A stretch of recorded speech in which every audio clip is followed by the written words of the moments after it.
안녕하십니까. 더불어민주당 원내대변인 이모경입니다.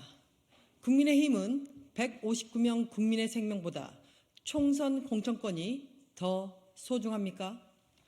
국민의힘이 윤석열 대통령에게 이태원 참사 특별법의 제2요구권 행사를 건의하기로 했습니다. 대통령실의 지령에 따라 움직이는 허수아비 여당의 모습이 한심합니다. 한동훈 비대위 체제에도 더 이상 기대할 것이 없습니다. 159명 국민의 생명보다 총선 공천권이 더 소중합니까? 그러고서 국민의 대표라고 말할 수 있습니까? 국민의힘이 총선용 정쟁법, 특조위 구성 등의 불공정성 운운한 것은 실수할 일입니다.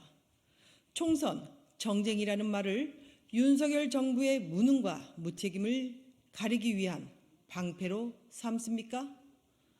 이태원 참사의 진상을 밝히고 책임을 묻는 것이 총선용 정쟁이라니 부끄러운 줄 아십시오. 또한 특조위 구성 등의 불공정성 운운하는데 특검 삭제, 특조위 활동 및 구성 등 이미 충분히 여당의 의견을 반영해 양보한 법안입니다. 그런데도 꼬투리를 잡는 것은 이태원 참사 특별법이 무슨 문제라도 있는 것처럼 호도하려는 술책에 불과합니다. 더 이상 국민의힘이 거부하고 반대할 명분은 없습니다. 국민의힘은 대통령만 두렵고 국민은 두렵지 않습니까? 대통령에게 국민의 목소리를 전하지는 못할 망정 대통령의 심부름 센터를 자처하는 여당에 국민의 분노가 쌓이고 있음을 명심하십시오. 윤석열 대통령에게 고합니다. 국민의힘의 건의를 핑계로 거부권 행사를 할 생각 말고 이태원 참사 특별법에 정부 이송 즉시 공포하기 바랍니다. 국민께서 주시는 마지막 기회입니다.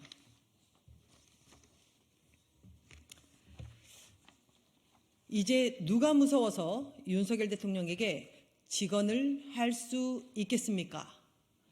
진보당 강성희 국회의원이 오늘 윤석열 대통령과 대화 중 경호원들에게 제압당에 입을 막힌 채 끌려나가는 충격적인 일이 일어났습니다.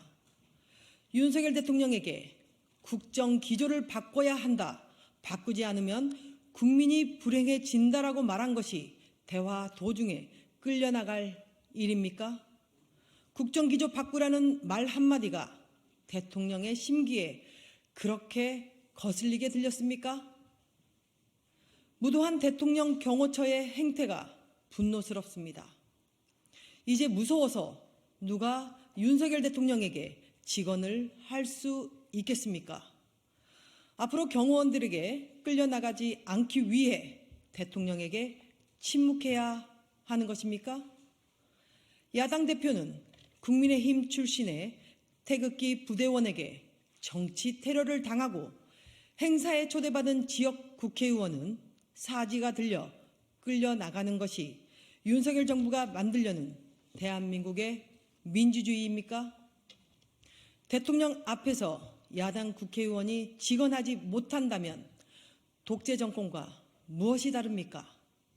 이게 나라냐, 이게 민주주의냐 외치는 국민의 목소리가 들리지 않습니까? 경호처가 국민의 목소리를 전한 국회의원을 범죄자 취급하듯 끌고 나간 것에 대해 유감을 표하며 대통령 경호처장의 즉각적인 파면을 요구합니다. 또한 대통령실은 누구의 지시로 국회의원이 행사장 밖에 내던져졌는지 책임있게 답하기 바랍니다.